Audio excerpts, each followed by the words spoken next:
Well, I think we're going to see continued and increasing use of artificial intelligence in fraud schemes. Fraudsters are increasingly using AI and generative AI tools, particularly to enhance their deception techniques and the scale of their operations. This includes deepfake videos, voice cloning, and AI-assisted phishing campaigns, which will make it much more challenging for victims of business to detect fraud in real time. I also think that the cost of living crisis continues, and the uncertainty and the ongoing poor performance of the economy in the UK in turn is impacting the drivers of first-party fraud and luring vulnerable people to become victims of cheap deals or job offers as a lure to get them to disclose their information.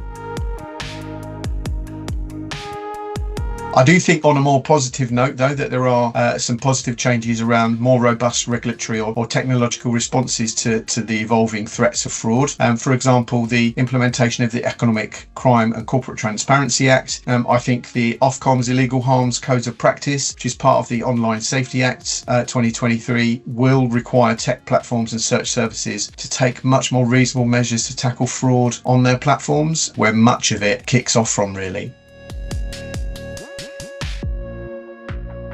Well, we've launched the new intelligence service now. We've created a governance and control framework to share suspect intelligence data at a tactical entity level, as well as at strategic level as well. It's a soft launch as we're testing the concepts and the design, but we are onboarding existing members to help us test and evaluate the new service. So I hope to see that going from strength to strength in 2025.